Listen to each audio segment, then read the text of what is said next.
তারা কোনো মানুষকে দেখে এই হিসাবে শুধু করত, যদি ব্যক্তিটি সালাত আদায় করত তাহলে সে মুমিন, আর যদি ব্যক্তি যে সালাত আদায় না করত তাহলে সে কাফের। যদি কোনো ব্যক্তি সালাত আদায় করত তাহলে তাদের হিসাবে ছিল যে সে ব্যক্তি মুমিন, আর কোনো ব্যক্তি যদি সালাত আদায় না করত সে যতই সত্য বলুক, যতই ভালো কাজ করুক, সালাত না থাকার কারণে ব্যক্তিটি হাকিকাতান কাফের। আপনাদেরকে এই বিষয়ে একটু কথা না বললেই নয়।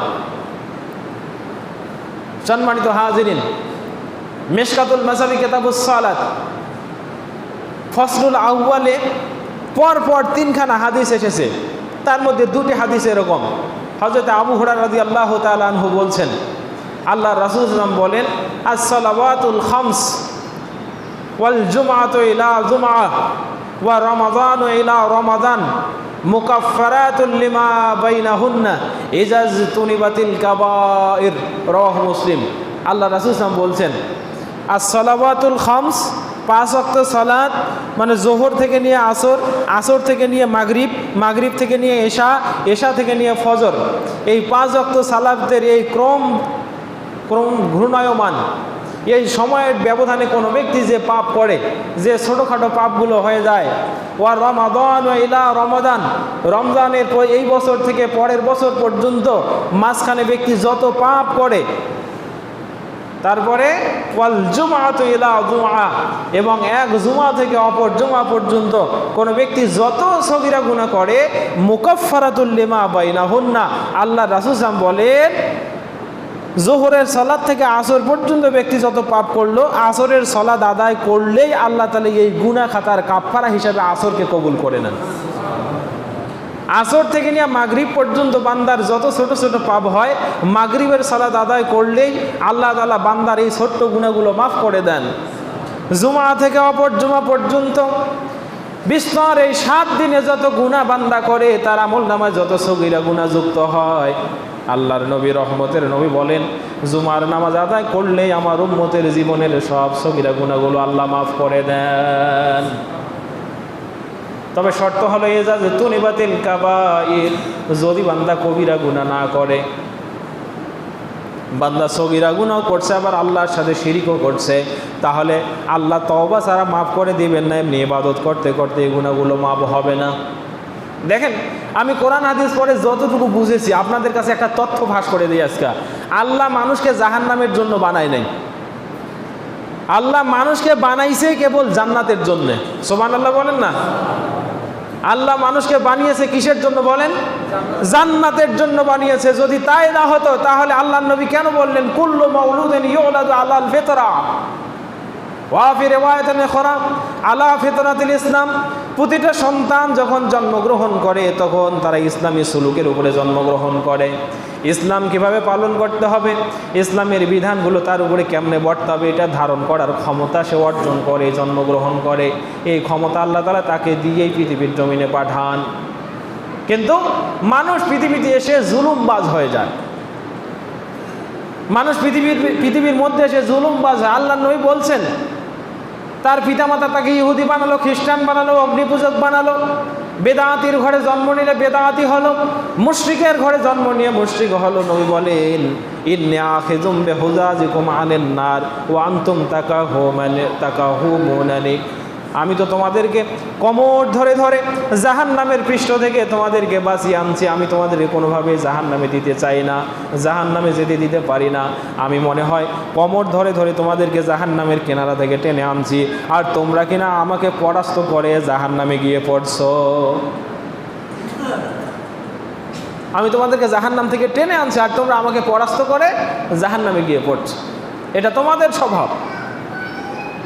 মানুষ জাহান্নামে যাবে নিজের কর্মের কারণে, আল্লাহ মানুষকে জাহান্নামে দিবেনই না, বরং কিয়ামতের ময়দানে যত হিসাব হবে। আপনারা শুনেছেন, আমি একদিন এই মসজিদে খুতবা দিয়েছিলাম, 5 ধরনের সাক্ষী থেকে সাবধান হইতে হবে। কয় ধরনের সাক্ষী? 5 ধরনের সাক্ষী। এই 5টা সাক্ষী যতক্ষণ পর্যন্ত আপনার বিপক্ষে সাক্ষী দেবেন না, ততক্ষণ পর্যন্ত আল্লাহ তাআলা আপনাকে ধাক্কায় ধাক্কার জাহান্নামে দেবে না।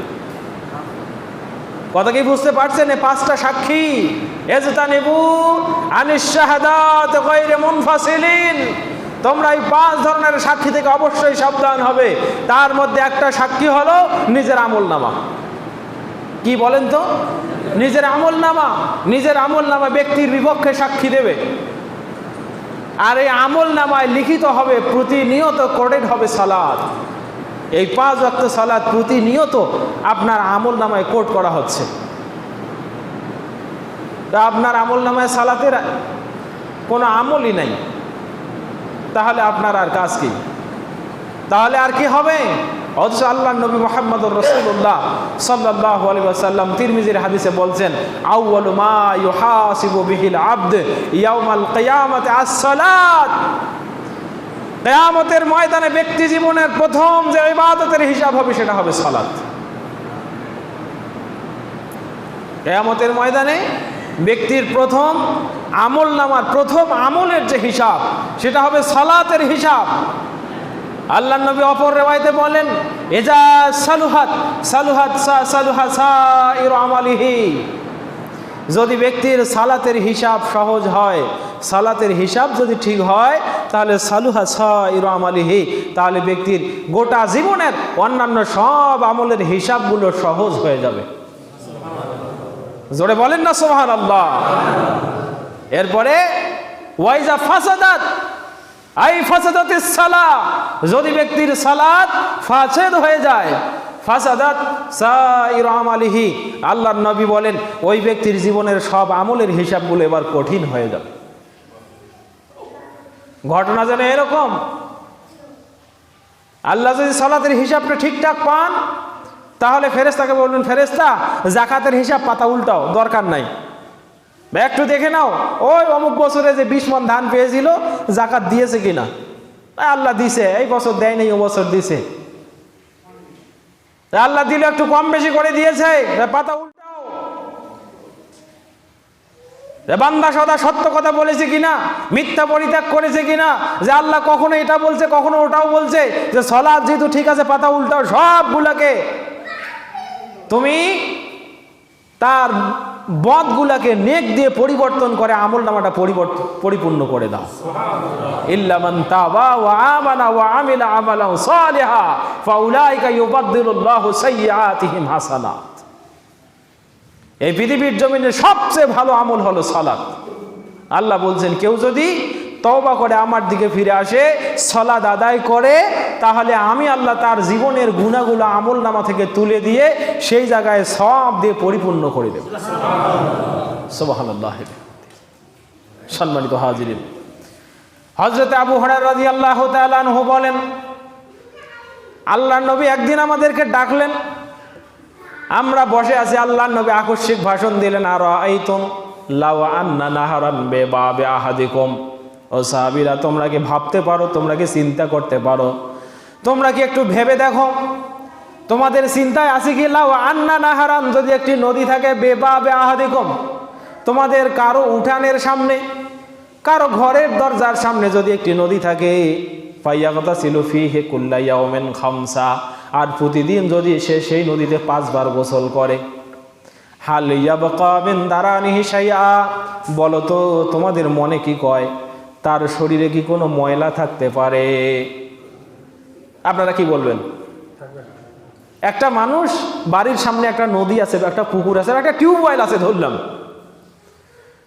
প্রতিদিন 5 বার সে ঘটা করে গোসল করে। ব্যক্তিটা যদি গা না ডলেও 5 বার গোসল করার কারণে এই ব্যক্তির শরীরে কোনো ময়লা থাকবে? আমি ছেড়ে দিলাম, ও গা ডলে নাই, গায়ের ময়লা কোথায় আছে এটা খুঁতে খুঁতে বের করে নাই, কিন্তু 5 বার সে শরীরে পানি ঢেলেছে। এই পানি ঢালার কারণে তো ব্যক্তির শরীর পরিষ্কার হয়ে যাওয়ার কথা, তাই না? আল্লাহ নবী বলছেন, সাহাবীগণ বলছেন, ইয়া রাসূলুল্লাহ লা ইয়াবকা মিন দারানিহি শাইআ, আমাদের বিবেক বলছে কোন ব্যক্তি যদি একটা পুকুরে 5 বার গোসল করে, তার শরীরে কোনো ময়লা থাকতে পারে না। আল্লাহ নবী বলছেন, যালিকা মাসালুস সালাওয়াতুল খামস। সাহাবী, তোমরা কি মনে করতে পারো এই 5 ওয়াক্ত 5 বার গোসলের নামান্তর হলো 5 বার সালাত আদায় করা?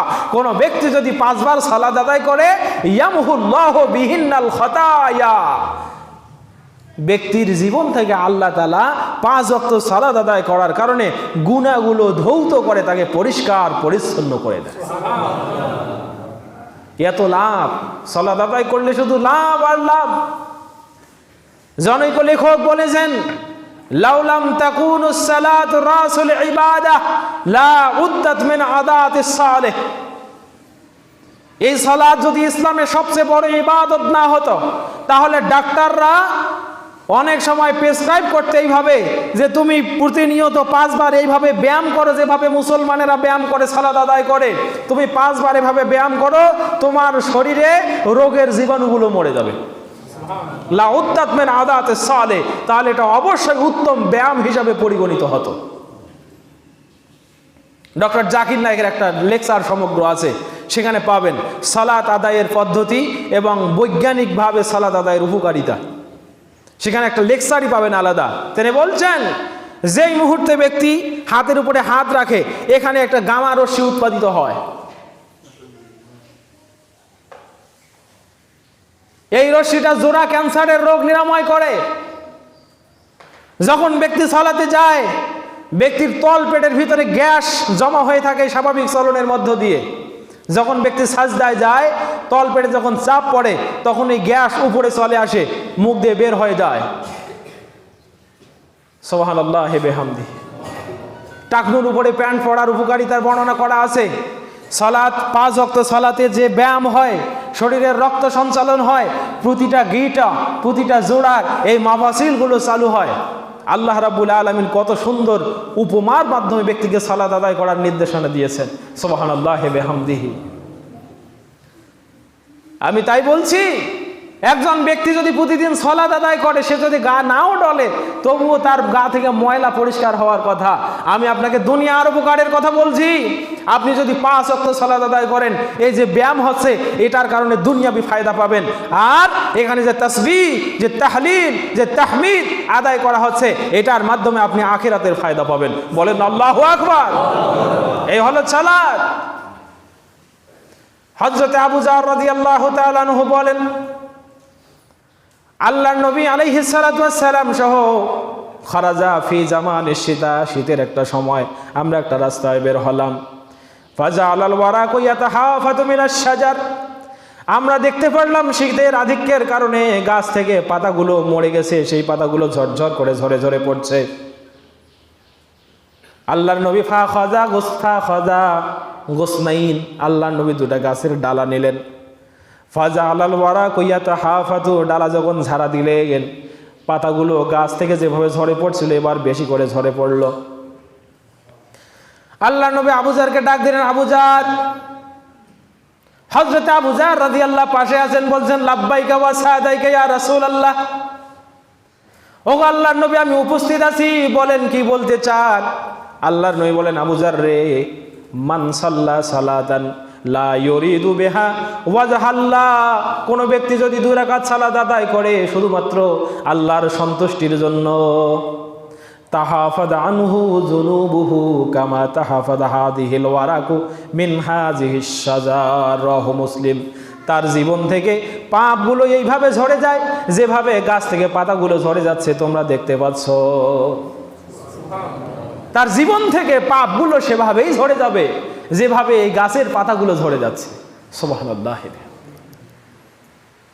হে আবু যার, তুমি জেনে রাখো, কোন ব্যক্তি যদি আল্লাহকে সন্তুষ্ট করার উদ্দেশ্যে, মানুষকে দেখানোর উদ্দেশ্যে নয়, আল্লাহকে সন্তুষ্ট করার উদ্দেশ্যে 2 রাকাত সালাত আদায় করে, তার জীবন থেকে গাছের পাতার মতো ঝরে যাওয়ার মতো তার জীবনের গুণাগুলো ঝরে যায়। আল্লাহু আকবার, আল্লাহু আকবার কবীরা। কত সুন্দর সালাতের উপমা। এজন্য আল্লাহ রাব্বুল আলামিন আল কোরআনের 20 নম্বর সূরা, সূরা তাহা, সূরা তাহা 132 নম্বর আয়াতে বলছেন, ওয়ামুর আহলাকা বিস সালাত, হে পৃথিবীর মানুষ, তোমরা তোমাদের পরিবার বর্গকে সালাতের আদেশ দাও। ওয়ামুর, তোমরা সালাতের আদেশ দাও, তুমি আদেশ দাও। আল্লাহর আদেশ, আল্লাহ আদেশ করলেন বান্দাকে, তোমরা যারা গার্ডিয়ান আছো, তোমরা যারা কর্তৃত্বশীল আছো, তোমরা যারা ক্ষমতাবান আছো, ওয়ামুর, তুমি আদেশ দাও আহলাকা, তোমার পরিবার বর্গকে, তোমার অধীনস্থদেরকে, বিসসালাত, সালাতের। গতদিন আমরা শুনছি না 5 ওয়াক্ত সালাত ফরজ। ফাসুবহানাল্লাহি হিনা তুমসুন ওয়া হিনা তুসবিহুন ওয়া লাহুল হামদু ফিস সামাওয়াতি ওয়াল আরদ ওয়া আশিয়্যান ওয়া হিনা তুযহিরুন। এতে আল্লাহ তাআলা 5 ওয়াক্ত নামাজ মানুষকে আদায় করার জন্য ফরজ করে দিয়েছেন।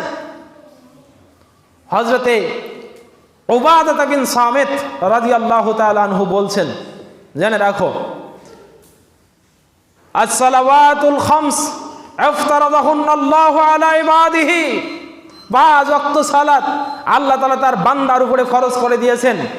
মান আহসানা উযুআহুন্না ওয়া আদ্দাহুন্না লিওয়াক্তিহিন্না ওয়া আতাম্মা রুকুআহুন্না ওয়া খুশুআহুন্না, কোন ব্যক্তি যদি 5 ওয়াক্ত সালাতের জন্য সুন্দরভাবে উযু করে, সময় মতো আদায় করে, পরিপূর্ণভাবে রুকু এবং সাজদা করে, কানা লাহু আলাল্লাহি আহাদুন আইয়াগফিরা লাহু, আল্লাহু আকবার খান, আল্লাহর সাথে তার একটি চুক্তি হয়ে যায়, আল্লাহর সাথে তার একটি দস্তখত হয়ে যায়, আল্লাহর সাথে তার একটি বন্দোবস্ত হয়ে যায় যে আল্লাহ তাকে মাফ করে দিবে নেই।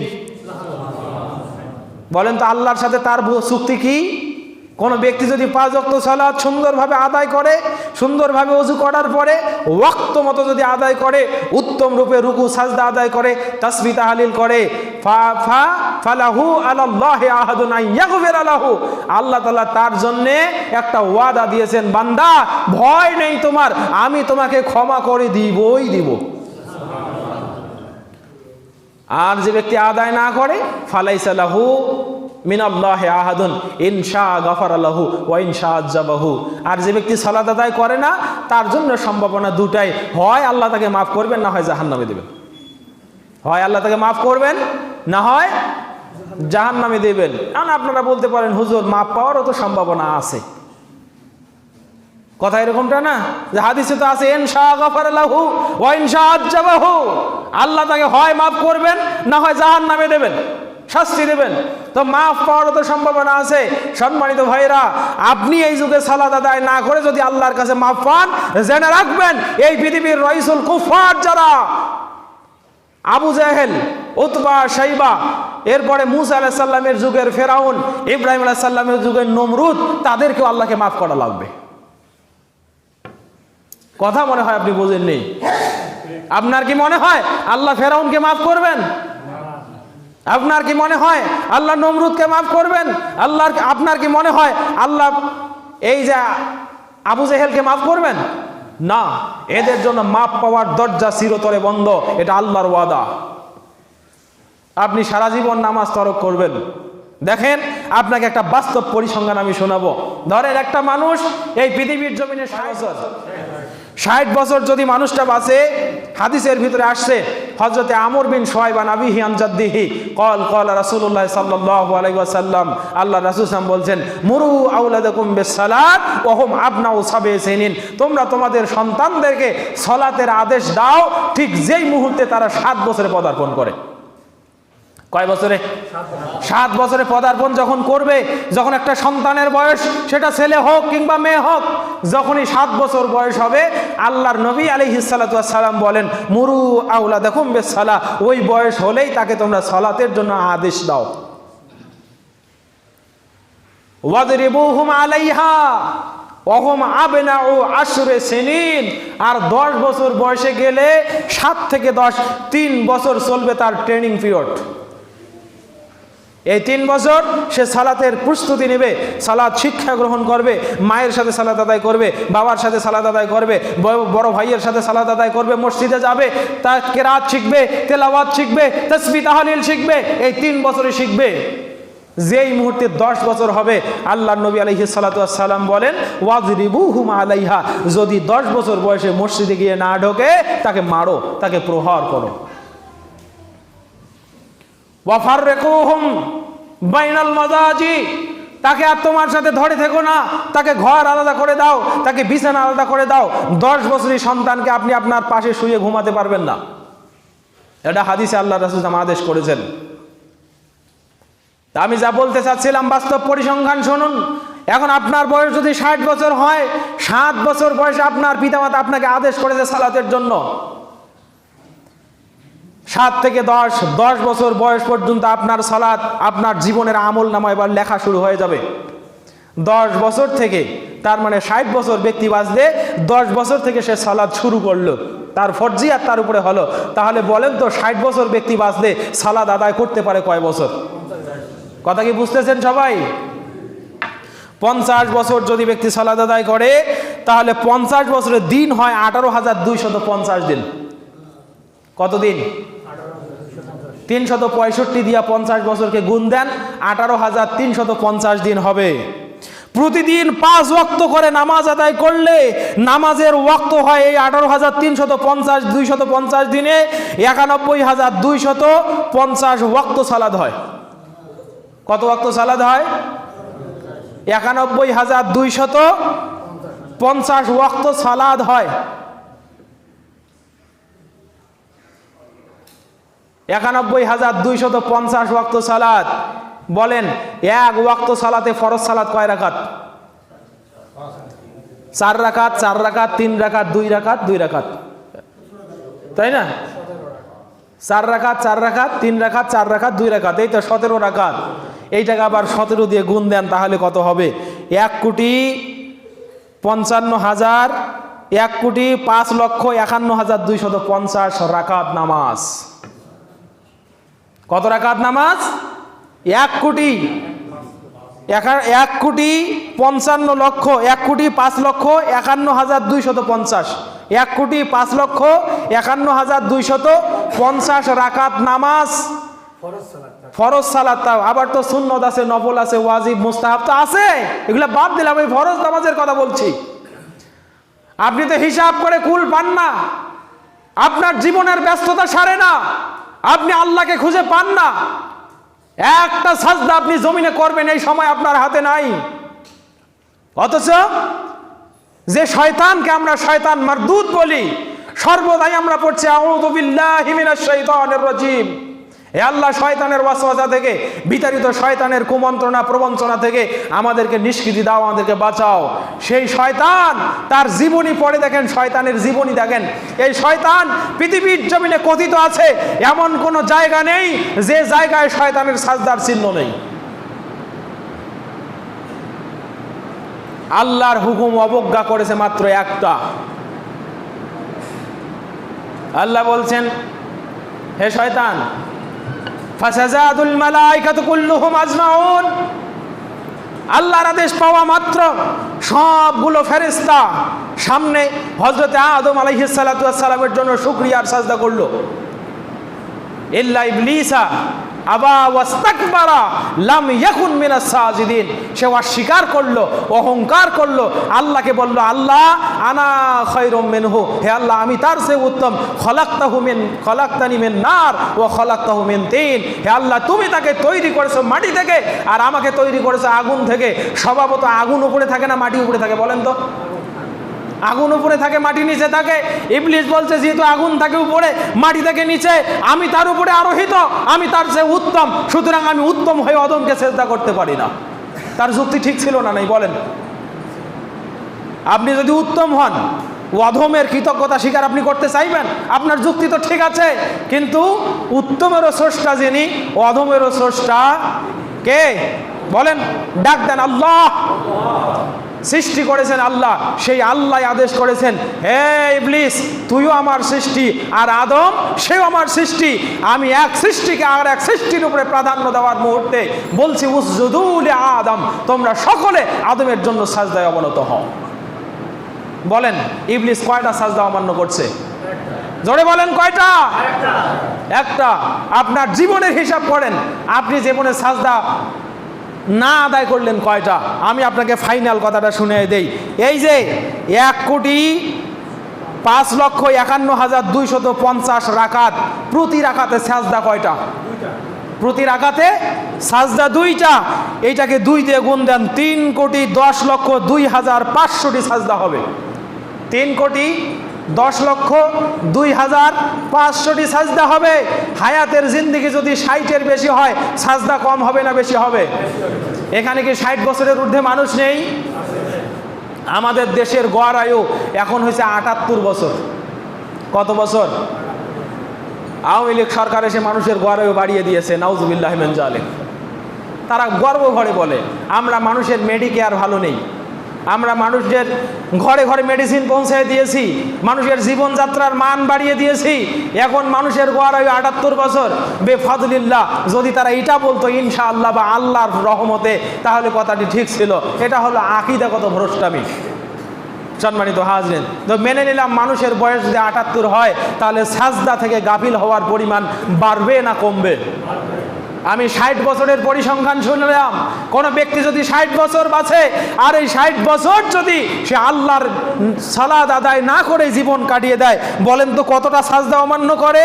3,10,02,500টি। 3,10,02,500 বছরে সে অমান্য করলো।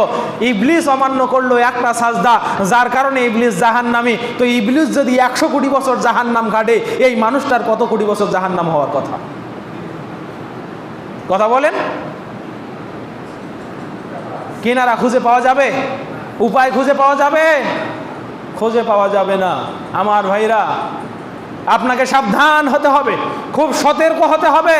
আল্লাহ তাআলা বলছেন ওয়ামুর আহলাকা বিসসালাত, হে পৃথিবীর অভিভাবক যারা, তোমরা তোমাদের অধীনস্থ মানুষদেরকে সালাতের আদেশ দাও।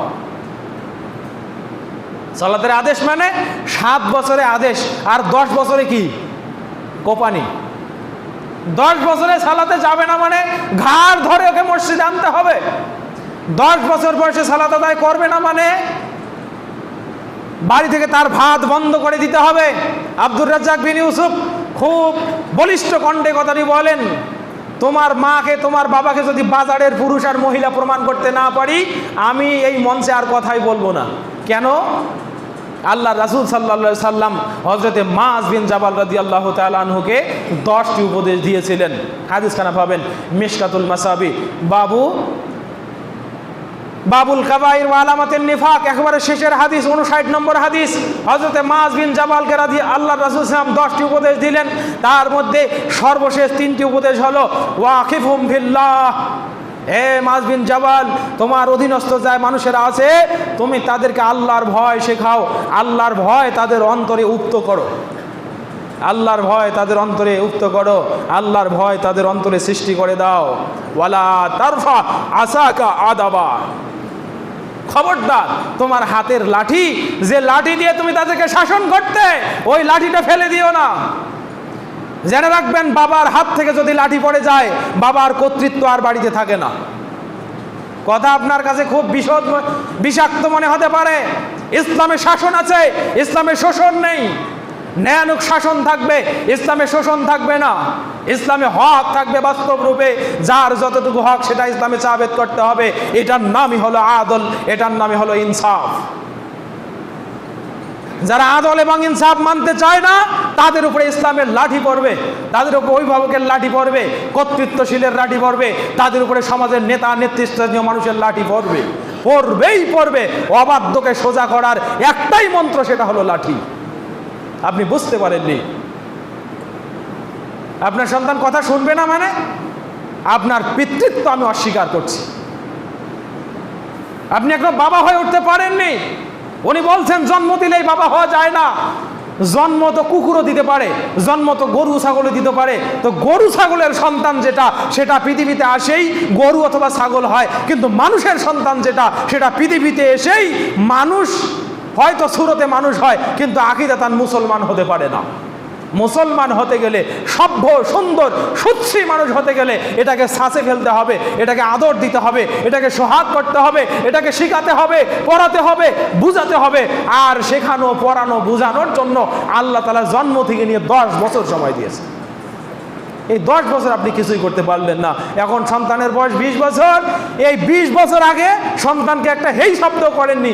20 বছর পরে যেই সন্তানকে মারতে যান, সেই সন্তান আপনার এক হাতে লাঠি, সন্তানের হাতে হয় 2টা লাঠি। এরকমও চরিত্র আছে না নাই? এই কুলাঙ্গার এরকম পৃথিবীর ঘরে ঘরে, মুসলমানদের ঘরে ঘরে তৈরি হয়েছে। না বোঝে বাবা, না বোঝে মা, না বোঝে ভাই, না বোঝে বোন, ও পারিবারিক বন্ডিং কিছুই বোঝে না। ও পিতামাতার উপরে তেড়ে আসে নিজের স্বার্থে আঘাত হলে। সে সন্তানকে এখন আপনি সালাত শেখাবেন কি করে? তার কারণ গোড়ায় গলদ, আপনিও সালাত আদায় করেন না। আর ওই 10 বছর যে শিক্ষণীয় সময় ছিল আপনি আদায় না করার কারণে আপনার হাত ধরে ধরে আপনার সন্তানটা মসজিদমুখী হয় নাই। যার কারণে 20 কেন, ওর বয়স যদি 100 বছরও হয়, ওর ওই বিবেক না ফুটলে তাকে যতই শাসন করেন না কেন মসজিদে ঢোকাতে পারবেন না। দোষ কার? দোষ সন্তানের নাকি আপনার? এবার অনুতপ্ত হন, নিজের আঙ্গুল নিজে কাটেন। হুজুরকে বিচার দিয়ে লাভ নাই যে হুজুর পানি পড়াতেন, সন্তান কথা শোনে না। হুজুর দোয়া করেন, স্ত্রী কথা শোনে না। হুজুর দোয়া করেন, মেয়ে সন্তান কথা শোনে না। হুজুর যতই দোয়া করুক এই দোয়াতে কোনো কাজে আসবে? এই দোয়াতে কোনো কাজ নাই। সম্মানিত ভাইরা, এজন্য বলছি, আল্লাহ রাব্বুল আলামিন বলছেন ওয়ামুর আহলাকা বিসসালাত, তোমরা তোমাদের সন্তানদেরকে, অধীনস্থদেরকে সালাতের আদেশ দাও। ওয়াসতাবির আলাইহা, আদেশ দিয়েই ক্ষান্ত হবে না, সে যেন সালাতের উপরে অবিচল থাকে, সে যেন পাঞ্জে গোনা সালাতে ঠিকঠাক সময় যায়, সে সময়টার দিকেও খেয়াল রাখো, তাকে তুমি অবিচল রাখো। এমনও পরিবার দেখেছি ফজরের সালাতের ওয়াক্ত হলে ঘর থেকে চিল্লাচিল্লি, এ বাবা উঠো, আর ঘুমানো যাবে না, ওঠো সালাত আদায় করো। সালাত আদায় করার পর একটু কোরআন মাজিদ পড়ো, কোরআন তেলাওয়াত করো, আল্লাহর রহম পাবে। এজন্য কবি বলছেন, খুব সকালে জেগে ওঠো, ঘুমিয়ে থেকো না, অজু করে নামাজ পড়ো, অলস হইও না। উষাকালে ঝরতে থাকে রহমতেরই ধারা, বঞ্চিত হয় দুর্ভাগাগণ, ঘুমিয়ে থাকে যারা। ঠিক না? উষাকালে আল্লাহর যে রহম আসে, এ থেকে বঞ্চিত হয় তারা যারা ফজরে ঘুম থেকে ওঠে না, ফজরের সালাতে মসজিদে যায় না। সম্মানিত হাজিরিন, এজন্য আপনাকে কর্তৃত্বশীল হতে হবে। আপনি নিজেও যেমন ইসলাম পালন করবেন, কু আনফুসাকুম ওয়া আহলিকুম নারা, আপনি নিজেও বাঁচবেন, আপনার পরিবারের অধীনস্থদেরকেও জাহান্নামের আগুন থেকে বাঁচাবেন। এটাই হলো ইসলামী সুলুক। আল্লাহ তো বলবেন, ফেরেশতাকে বলছেন, জিবরাইল যাও জমিনের ওই কর্নারটা নড়িয়ে দিয়ে আসো। জিবরাইল যাও জমিনের ওই কর্নারটা নড়িয়ে দিয়ে আসো। মিশকাতুল মাসাবি কিতাব কিতাবুল আদাব, বাবু আমর বিল মারুফ ওয়ান নাহি আনিল মুনকার, এখানে তিরমিজির সহিহ হাদিস। জিবরাইল আমিন বলবেন, রব্বুল আলামিন কেমনে ওই জমিনটা নাড়াবো? ফিহা আবদান ইউসাব্বিহুনাক ওয়া ইউকাব্বিরুনাক, সেখানে এমন একটা বান্দা আছে যে তোমার তাসবিহ করে, তোমার বরত্ব প্রমাণ করে। জমিন যদি নড়িয়ে দেই, জালেমগুলো তো মরবে, তোমার ওই বান্দাও মরবে। আল্লাহ বলছেন, যাও যাও, যে আমর বিল মারুফ করে না, যে নাহি আনিল মুনকার করে না, যে নিজে শুধু ইসলামী সুলুক পালন করে জান্নাতের ভাগীদার হইতে চায়, অন্যদেরকে জান্নাতে আসার জন্য উদ্গ্রীব করে না, ওর মতো নাফরমান বান্দার আমার দরকার। তো একা একা ইবাদত করলেও বাঁচা যাবে? একা ইবাদত করলেও বাঁচা যাবে? আপনার জন্য সামাজিক রেসপন্সিবিলিটি আছে। As you are a human being or social being, you have a responsibility. আপনি সামাজিক জীব হিসাবে আপনার সামাজিক কাঠামোবদ্ধতা আছে, দায়বদ্ধতা আছে। আপনি ইবাদত করে একাই জান্নাতে যাবেন আর বাকিগুলো সব পোকার মতো জাহান্নামে যাবে, তাই বা হয় কি করে? আল্লাহ তাআলা সেটাকেও নিষেধ করেছেন। সুতরাং ইসলাম হবে একামতের ভিত্তিতে। ইসলাম কিসের ভিত্তিতে হবে? একামতের ভিত্তিতে ইসলাম প্রতিষ্ঠিত হবে। আর প্রতিষ্ঠা কখনো একা একাই করা যায় না, প্রতিষ্ঠা করতে হয় সমাজবদ্ধভাবে। সম্মানিত হাজিরিন, আজকে আমরা কি ওয়াদা করতে পারি না আমরা নিজেরাও সালাত আদায় করব? বলেন, নিজেরাও সালাত আদায় করবো। সবাই হাত তোলেন। আপনার কোনো কৈফিয়ত খাটবে না সালাত ছাড়া, জেনে রাখবেন। হাত তুলে ধরে থাকেন, আমার কথাগুলো শোনেন। আপনার জীবনে যদি সালাত না থাকে, আপনার জীবনে কিচ্ছু থাকবে না। আপনার এই লক্ষ টাকার কোরবানি এটা কোনো কার্যকর হবে না। আপনি যতই সত্য কথা বলেন, যত দান সদকা করেন, কোনোটাই কাজে আসবে না। সেজন্য আল্লাহর কাছে ওয়াদা করেন, আল্লাহ আমরা আজকে থেকে 5 ওয়াক্ত সালাত আদায় করব। জোরে বলেন। আমাদের অধীনস্থ যারা, তাদেরকে সালাতের জন্য আদেশ করব। আমরা 5 ওয়াক্ত সালাত মসজিদে আসবো ইনশাআল্লাহ। আল্লাহ তুমি কবুল করো, আল্লাহুম্মা আমিন।